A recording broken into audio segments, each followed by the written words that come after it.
Well, what's up, ladies and gentlemen? Beautiful, beautiful Tuesday morning. And today we're going to be doing 8th Lord in the 7th house.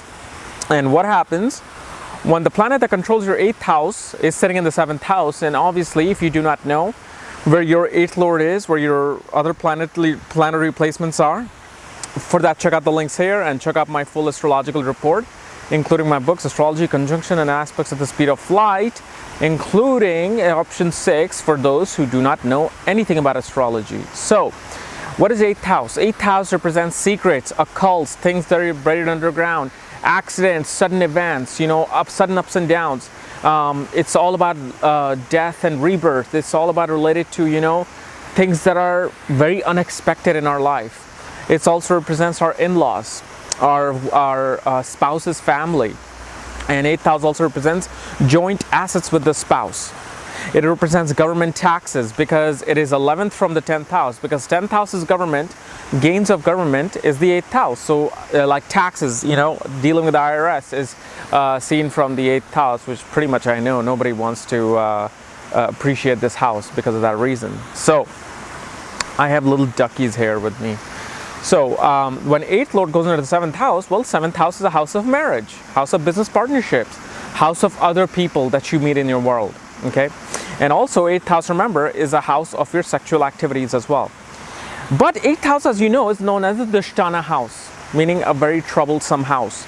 And what this planet goes into the 7th house shows that there are sudden things that happen in marriage, whether good or for bad. That is something you have to see the planet and its dignity. But it doesn't always mean that, because your 8th Lord is in the 7th house, you will never get married, or your spouse, something will happen to your spouse. No, it's not. Don't go on those dramatic things. I can give you like 40 different examples on a chart, which actually I might in my magazine that's coming in July, about 8th Lord being in the 7th house and how the spouse suddenly brought wealth into the marriage, suddenly brought business opportunity for the person. At the same time, because it's a house of sexual activities, and 8th house goes 12th from itself, the 7th house shows, yes, there could be some problem regarding, sexual pleasure. Sexual pleasure feels like, or marriage will feel like a responsibility to you, heavy burden. And in a way, I can say, it feels like literally like a death is upon you for some cases, where it feels like, oh my God, I'm bogged down by responsibilities of marriage, kids, families, in-laws. It's like my life is just going down, down, down. So it feels like that. But mainly it also represents is that all the secrets that you have of you love to share that with your spouse, your business partner. You like to share secrets with other people. Whoever comes to you, like a stranger walks up to me, starts talking to me, if I have this placement, I will start revealing my secrets to them. It also shows that your business could be, like 7th house is business, okay? It shows your business could be related to life and death matter. Your business could be related to other people's assets, because 8th house represents money of other people, because 2nd house is your money. Directly opposite is what? Money of other people. So your business could become money of other people. Your business could become taking care of other people's life emergencies and money, meaning that insurance work. Although there are other placements that are discussed about the insurance work, especially the 2nd and 8th placement, but here, that can also represent this scenario. Also, it shows that your in-laws will be involved in your marriage. And because of this, most marriages, do not do well with this scenario. Because your in-laws are coming to you. The in-laws, the 8th house, is now in the 7th house. So in-laws are bringing their baggage into the marriage. They're bringing a lot of psychological baggage into the marriage. So you feel like, what the hell? Why is it that your mom and dad are always involved into our shit? I would get pissed. Thank God for my wife and her chart. But in this scenario, yeah, your in-laws will be involved in how your marriage should be, how your marriage should go. That's like one of the biggest common things I've seen with this placement. But 8th house, represents transformation. We call it ups and downs. I say it's transformation. Shows that marriage, after marriage, your life will transform. You would suddenly become something that you weren't before. So in a positive way, it brings a more awareness to you and your soul in this placement. It brings more awareness to the fact that you start to learn about life and death and occult and mysteries of life suddenly become a huge part.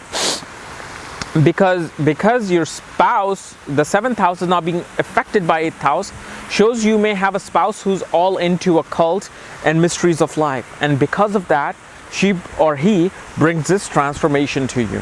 Okay, but depending upon what planet controls this 8th house and goes into the 7th house, as always, it may bring a different scenario. So let's discuss that. So let's say if Sun controls your 8th house and Sun goes into the 7th house, what this shows is that your spouse will bring a lot of emotional baggage into the marriage.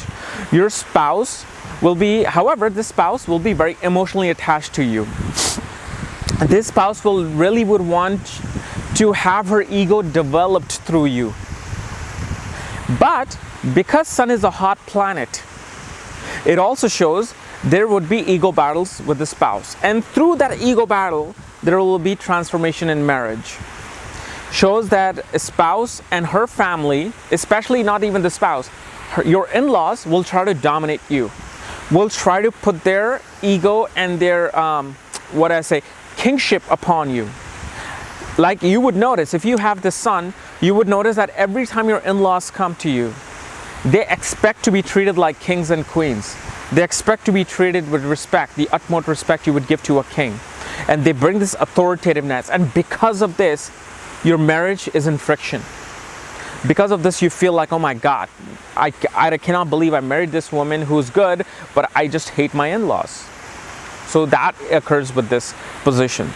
Let's say if Moon controls your 8th house, Moon goes into the 7th house, shows this is actually a very communicative placement for your marriage.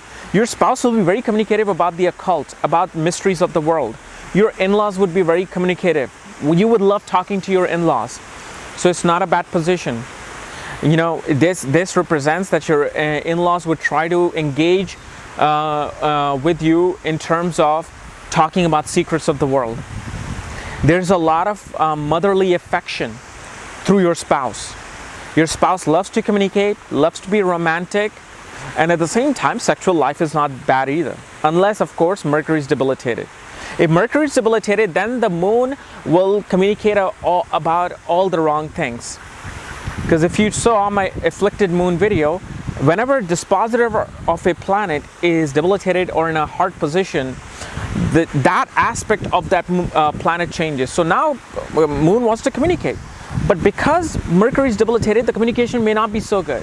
She wants to discuss secrets and occults with you, but she or he may not have such a good perspective on things. And you'll be like, sure, you're very talkative and communicative, but my God, you have no idea what you're talking about. You see? Let's say Mercury controls your 8th house, goes into the 7th house. This shows that your spouse brings a lot of business skills into your marriage. Your spouse loves to communicate about how to increase assets into your life. Like you would love to, increase joint assets in your life. You would want to increase a lot of things related to, business and talking about numbers, how we can increase our wealth together. And sexually, this is actually a very good placement because Mercury, anytime it's involved in sexual houses like 12th, 7th, and 8th house, brings a bit of kinkiness into the marriage. Okay, obviously though, you got to remember that if there's a harsh aspect on Mercury or Mars sits with Mercury, your spouse will curse at you. Your spouse will bring a lot of, bad language into the marriage. But here, you will marry into a family that is very business savvy. Very communicative. It's a pretty good placement. So transformation will be for the positive, you see. Let's say if Mars controls your 8th house, Mars goes into the 7th house, this shows that your in-laws will bring a lot of power struggle. They will try to dominate you. See, when Sun is in the 7th house, shows they are expecting something, but they will not say something to you. Like, hey, you should respect us. They will not say that with the Sun. They'll just show it to you with their aura and their ego. With this placement, Mars being in the 7th house shows that your spouse's family really puts their emphasis, their dictatorship upon you. They're like, we're coming, you better get ready, you better treat us, you better do this. Marriage becomes a huge power struggle. Because your spouse wants to dominate the marriage part, you want to dominate the marriage part because there's axis of 1st and 7th. So Mars is aspecting you in the 1st house, so it makes your personality very dominating. Your spouse has the 7th lower planet, Mars in the 7th house, so she or he is dominating. But on a positive note, whenever there's a sudden ups and downs in marriage or in life, after marriage, shows your spouse can stick with you and say, okay, we'll do this together. Forget about what's happening. I'll stay in the hut with you, but we'll fight this. So in a good way, Mars brings this soldier type mentality, this combat mode into the marriage. Like, oh, you're going to say something to my spouse? Bam! They will hit the other person. So if you've seen, like, if you say somebody to somebody's wife or husband, the wife suddenly comes up. Oh, what you say to my husband, my father, you know, I'm going to kick your ass. Let's go out in the monkey bars and do kind of stuff like that. You know what I'm saying? You know what I'm saying. We all run into those kind of spouses. That's that. So they may physically abuse their spouse, but they will also protect their spouse. So yeah, if Mars is in a bad dignity, your spouse can actually put a lot of physical domination upon you. Sexually, very good placement. If you are not, you know, if you are very sexual, this is a good placement to have. There's a lot of passion and energy into the sexual life. But if Mars is damaged, it shows that early on you experience something in your life that prohibits you from expressing your sexual desire. Perhaps you were sexually abused, or perhaps you were physically abused, and through that you feel that sexual activities is like brings that emotions within you that you're physically being violated. So it can go either or. Okay, but remember, Mars is a natural malefic planet, and you know, here it'll always be, you know, that power struggle there. But as far as joint assets are concerned with this placement, your spouse will spend a lot of money. Mars does not know how to control his spending. So here you will get a spouse who may be very business savvy, very authoritative, but they would love to spend money. Let's say if Jupiter controls the 8th house, Jupiter goes into the 7th house. This can be, again, good or bad position. Here you may get in-laws who are very spiritual, very, you know, religious, and very conservative. That could be a problem, or that could not be a problem. You may get in-laws who are all into the occult. They're always going to some tantric baba. They're always doing some astrological remedies, this and that. That may improve your belief into these things, or you may hate them. You may despise them. You may feel like, man, I cannot believe my wife and my in-laws are so much into this nonsense of astrology and all of this thing. Because remember, if you do too much of astrology and all these things, people resent you. People don't want it. So every time I come up to a stranger, I never say, oh, I'm an astrologer, or I do this and this. I'm like, oh, I'm into marketing, I work for Google, I'm, you know, just doing things, and that's it. Now, if they know me, like most of the people now are starting to recognize me in grocery stores and the mall, so yeah, of course, I will talk astrology with them, but I don't try to dominate them. My family, my wife's family came in. I didn't talk astrology until they brought it up. I don't care. It's not something I live for 24/7, you know. I only live it within myself. So that could be a problem. Like you can have too conservative, too religious of a spouse and in-laws. But here, your education in the world will come from, like Jupiter is education, okay? Your education and true knowledge in the world will come from experiencing dramatic things in life with other people. It's not going to come from university setting, okay? It's not going to come from an educational setting.